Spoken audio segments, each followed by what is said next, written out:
اعوذ باللہ من الشیطان الرجیم بسم اللہ الرحمن الرحیم السلام علیکم ورحمۃ اللہ وبرکاتہ۔ کیا رمضان المبارک میں ہم بستری کرنا جائز ہے؟ آئیے قرآن مجید فرقان حمید سے اس کا جواب لیتے ہیں۔ اللہ رب العزت نے جب رمضان المبارک کے روزے فرض کیے تو ارشاد فرمایا یا ایھا الذین آمنوا کتب علیکم الصیام کما کتب علی الذین من قبلکم لعلکم تتقون۔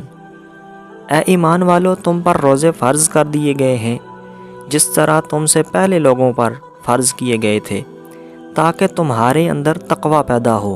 جب رمضان المبارک کی فرضیت کا اعلان کیا تو اللہ تبارک و تعالی نے واضح طور پر فرمایا کہ تم پر روزے فرض کر دیے گئے ہیں جس طرح تم سے پہلے لوگوں پر فرض کیے گئے تھے۔ تو پہلے لوگوں پر فرض کس طرح تھے؟ وہ کچھ یوں تھا کہ مغرب کی نماز کے ٹائم افطاری ہوتی، مطلب غروب آفتاب کے ٹائم افطاری ہوتی، اور اس کے بعد جیسا ہی کوئی بندہ سو جاتا، افطاری کرنے کے بعد، نماز ادا کرنے کے بعد، عشاء کی نماز پڑھنے کے بعد جب کوئی بندہ سو جاتا تو وہیں سے اگلا روزہ شروع ہو جاتا تھا۔ پھر وہ پورے دن کا روزہ رکھتا اور دوبارہ غروب آفتاب کے ٹائم پر افطاری ہوا کرتی تھی۔ شروع میں جب رمضان المبارک کی فرضیت کا اعلان کیا گیا تو اسی طرح روزہ رکھا جاتا تھا۔ پھر ہوا کچھ یوں کہ کچھ ایسے معاملات پیش آئے کہ کچھ لوگوں نے اپنی بیویوں کے ساتھ تعلق بھی قائم کیا، مگر دل ہی دل میں وہ یہ گمان بھی کرتے کہ پتہ نہیں یہ ہم نے گناہ تو نہیں کر لیا۔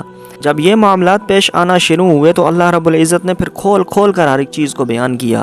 جہاں پر اس آیت کا ذکر کیا گیا کہ آپ پر روزے فرض کر دیے گئے ہیں جس طرح تم سے پہلی قوموں پر فرض کیے گئے تھے، وہیں 2-3 آیات کے بعد سورہ بقرہ کی آیت نمبر 177 میں اللہ رب العزت نے فرمایا احل لکم لیلۃ الصیام الرفث الی نسائکم ہن لباس لکم وانتم لباس لہن علم اللہ انکم کنتم تختانون انفسکم فتاب علیکم وعفا عنکم فالآن باشروہن وابتغوا ما کتب اللہ لکم وکلوا واشربوا حتی یتبین لکم الخیط الابیض من الخیط الاسود من الفجر ثم اتموا الصیام الی اللیل ولا تباشروہن وانتم عاکفون فی المساجد تلک حدود اللہ فلا تقربوها کذالک یبین اللہ آیاتہ للناس لعلہم یتقون۔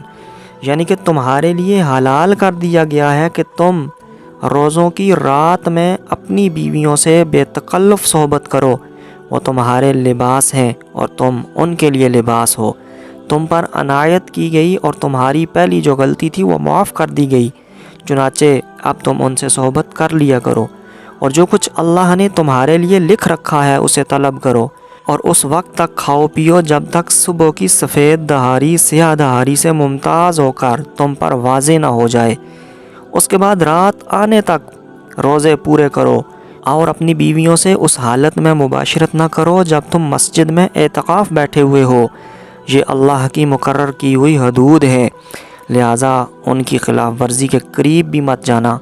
اس طرح اللہ اپنی نشانیاں لوگوں کے سامنے کھول کھول کر بیان کرتا ہے تاکہ وہ تقوی اختیار کر لیں۔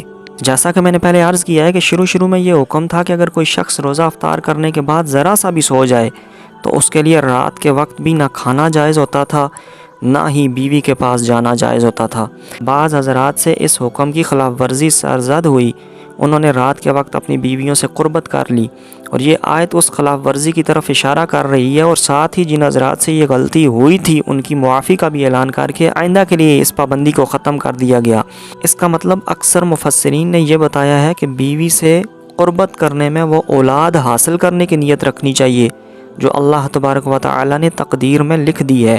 اب سوال یہ رہا کہ روزہ کی حالت میں اگر کسی نے ہم بستری کی تو اس کا کیا حکم ہے؟ اس کا یہ واقعہ ہمیں ایک ملتا ہے کہ حضور کی بارگاہ میں ایک شخص آیا اور آ کے عرض کرنے لگا یا رسول اللہ صلی اللہ علیہ وآلہ وسلم میں ہلاک ہو گیا ہوں۔ آپ صلی اللہ علیہ وآلہ وسلم نے فرمایا کہ تمہیں کس چیز نے ہلاک کر دیا ہے؟ اس نے عرض کی کہ یا رسول اللہ صلی اللہ علیہ وآلہ وسلم میں روزے کی حالت میں نے اپنی بیوی سے قربت کر لی ہے۔ آپ صلی اللہ علیہ وآلہ وسلم نے فرمایا کہ کیا تم ایک غلام آزاد کرنے کی حیثیت رکھتے ہو؟ اس نے عرض کی نہیں یا رسول اللہ، میری اتنی استطاعت نہیں ہے۔ پھر آپ صلی اللہ علیہ وآلہ وسلم نے اس سے پوچھا کہ کیا تم 60 دن کے لگاتار روزے رکھ سکتے ہو؟ اس نے عرض کی یا رسول اللہ صلی اللہ علیہ وآلہ وسلم یہ بھی میری حیثیت نہیں ہے، 30 دن کے روزے رکھے ہیں تو میری حالت یہ ہو گئی ہے، 60 دن کے روزے میں نہیں رکھ سکتا۔ آپ صلی اللہ علیہ وآلہ وسلم نے فرمایا کہ پھر تم 60 مساکین کو کھانا کھلاؤ۔ دوستان گرامی، اگر کسی سے یہ گناہ سرزد ہو جائے تو اس کے لیے سب سے پہلی سزا غلام آزاد کرنا، جو کہ آج کل کے دور کے اندر کم از کم لاکھوں روپے خرچ کرنے میں آتا ہے۔ دوسری سزا 60 دن کے روزے رکھنا ہے، اور پھر سب سے آخر میں یہ سزا ہے کہ اگر یہ دونوں نہ کر سکے تو پھر وہ 60 مساکین کو کھانا کھلائے۔ ہمارے ہاں یہ اکثر غلط چیز پائی جاتی ہے کہ اگر کسی سے یہ گناہ ہو جائے تو ہمارے علماء یہ بول دیتے ہیں کہ وہ 60 لوگوں کو کھانا کھلائیں تو اس کا کفارہ ہو جائے گا۔ حالانکہ رمضان المبارک کے روزے کی فضیلت یہ ہے کہ حضور صلی اللہ علیہ وآلہ وسلم نے فرمایا کہ جس نے جان بوجھ کر ایک روزہ توڑ دیا یا جان بوجھ کر یہ رمضان المبارک کا روزہ چھوڑ دیا تو وہ پھر ساری زندگی روزے رکھتا رہے تو اس ایک روزے کے برابر اس کو ثواب نہیں مل سکتا۔ اللہ تبارک و تعالی ہمیں دین کی سمجھ عطا فرمائے اور اس پر عمل کرنے کی توفیق عطا فرمائے، آمین ثم آمین۔